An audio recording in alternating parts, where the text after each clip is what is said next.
Bismillahirrahmanirrahim. Assalamu alaikum students. Welcome to Study Science at Home. I hope you all are fit and fine. Today we will study the last property, that is electronegativity, from the periodicity of properties of elements in a periodic table. What is electronegativity? Electronegativity भी मिलती जुलती ही एक trend है electron affinity की तरह.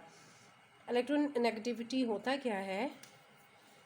किसी भी atom की एबिलिटी कि वो शेयर्ड पेयर को अपनी तरफ अट्रैक्ट करे किसी भी मॉलिक्यूल में. जैसे ये HCl का मॉलिक्यूल है, तो एटम की एबिलिटी कि वो शेयर्ड पेयर को अपनी तरफ अट्रैक्ट करे, जितनी एबिलिटी ज़्यादा होगी उस एटम की, उतना ही वो ज़्यादा इलेक्ट्रोनेगेटिव होगा. अगर हम यहाँ पे HCl की एग्जांपल देखें तो हाइड्रोजन की इलेक्ट्रोनेगेटिविटी वैल्यू 2.1 है और क्लोरीन की 3 है. क्लोरीन स्मॉलर इन साइज़ होता है और इसकी इलेक्ट्रोनेगेटिविटी वैल्यू भी क्योंकि ज़्यादा है, तो इसमें टेंडेंसी है कि ये शेयर्ड पेयर को ज़्यादा स्ट्रॉन्गली अपनी तरफ अट्रैक्ट करेगा. हम ये पोलर कोवलेंट बॉन्ड में भी बहुत अच्छी तरह से अंडरस्टैंड कर चुके हैं. डाइपोल इंटरैक्शन में इंटरमॉलिक्यूलर फोर्सेस बहुत जगहों पर हमने HCl की एग्जांपल को स्टडी किया था. अब क्या है कि जो क्लोरीन है ये मोर इलेक्ट्रोनेगेटिव है. ये क्या करेगा? ये इस शेयर्ड पेयर को ज़्यादा स्ट्रॉन्गली अपनी तरफ अट्रैक्ट करेगा. क्लोरीन का क्योंकि साइज़ स्मॉलर है, इसका जो न्यूक्लियस है उसमें जो प्रोटॉन है वो इस शेयर्ड पेयर पे ज़्यादा अट्रैक्टिव फोर्स जो है एक्सर्ट करेंगे, जिसकी वजह से ये शेयर्ड पेयर ज़्यादा स्ट्रॉन्गली इस क्लोरीन की तरफ अट्रैक्ट होगा और ये ज़्यादा इलेक्ट्रोनेगेटिव एलिमेंट है.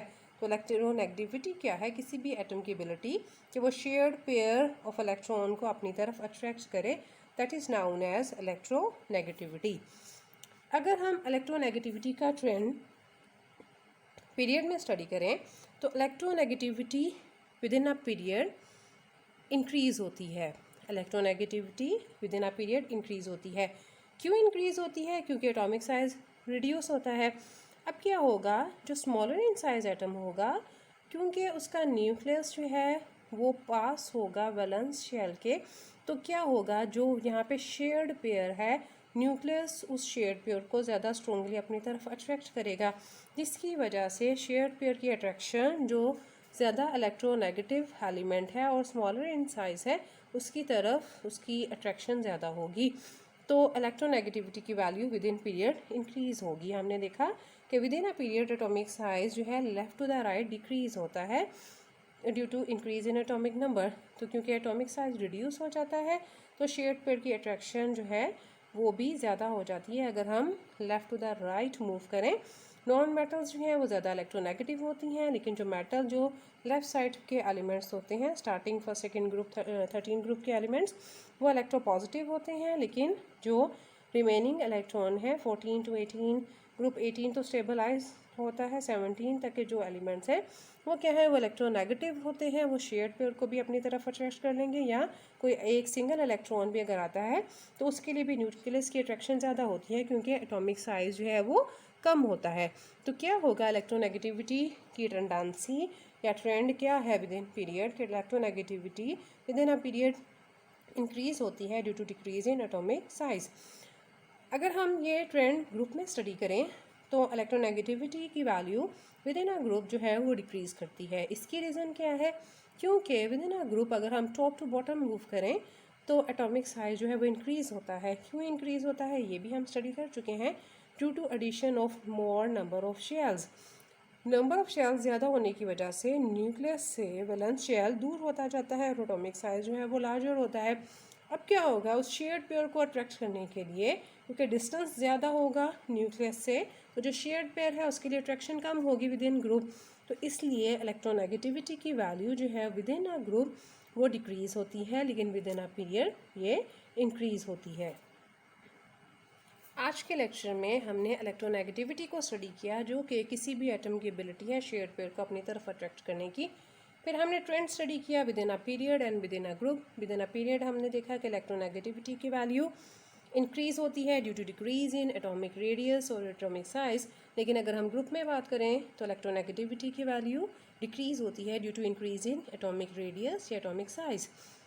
इन सारी प्रॉपर्टीज़ को अंडरस्टैंड करने के लिए अगर आप first property that is atomic radius और एटॉमिक साइज़, उसको अच्छी तरह से अंडरस्टैंड कर लें तो आपने देखा होगा कि ये सारी जो है वो रेलिवेंट है।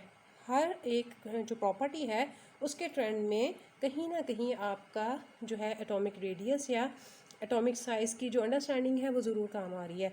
तो आपने क्या करना है, आपने पहले एटॉमिक रेडियस का जो लेक्चर है उसको अच्छी तरह से अंडरस्टैंड करना है ताकि बाकी जो प्रॉपर्टीज़ हैं वो भी आपको अच्छी तरह से समझ आ सकें। हमने वन बाय वन जो पांचों प्रॉपर्टीज़ थी, एटॉमिक रेडियस और atomic size, then shielding effect, then ionisation energy, फिर electron affinity and lastly electronegativity जो है उसको इन डिटेल सारा स्टडी किया कि ये एक्चुअली प्रॉपर्टीज़ होती क्या हैं और विद इन अ ग्रुप या विद इन अ पीरियड जो डिफरेंट एलिमेंट्स हैं वो इन डिफरेंट प्रॉपर्टीज़ के लिए क्या ट्रेंड शो करते हैं और किस तरह से ये डिफरेंट प्रॉपर्टीज़ इंटर रिलेटेड भी हैं। एक प्रॉपर्टी जो है वो दूसरे पे किस तरह से इफेक्ट होगी या इनका आपस में इंटर रिलेशन क्या है। तो ये सारे जो क्वेश्चंस हैं आपने इनको बहुत अच्छी तरह से अंडरस्टैंड करना है, इनको रेडी करना है। आप जब बोर्ड एग्ज़ाम्स में इसको अटेम्प्ट करेंगे तो आप डिफ़ाइन करेंगे, फिर एग्जांपल के साथ इसको कुछ ना कुछ एक्सप्लेन करते हुए आप ग्रुप और पीरियड दोनों में इनका ट्रेंड शो करते हैं। तो आप जब भी ट्रेंड लिखेंगे तो उसके साथ रीज़न भी ज़रूर मेंशन करेंगे, क्योंकि जस्ट ट्रेंड बता देना ही काफ़ी नहीं होता कि इंक्रीज़ या डिक्रीज़, क्योंकि ट्रेंड जो है वो तो जस्ट वन वर्ड आंसर है कि कोई भी प्रॉपर्टी या तो डिक्रीज़ हो रही है या इंक्रीज़ हो रही है। तो हमें थोड़ा सा उसको आइडिया देना पड़ता है कि वो जो प्रॉपर्टी है वो विद इन ग्रुप या पीरियड इंक्रीज़ या डिक्रीज़ किस वजह से हो रही है, तो इसको हम रीज़न में डिस्कस करते हैं।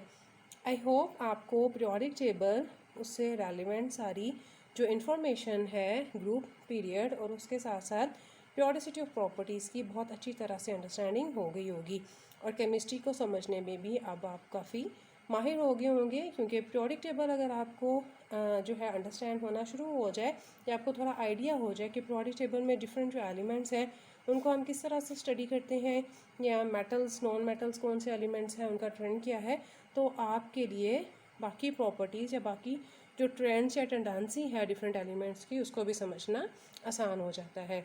अपना बहुत ख्याल रखिएगा। अगर आपको मेरे लेक्चर्स पसंद आए हों तो मेरे चैनल को लाइक और सब्सक्राइब करना मत भूलिएगा। अल्लाह हाफिज़।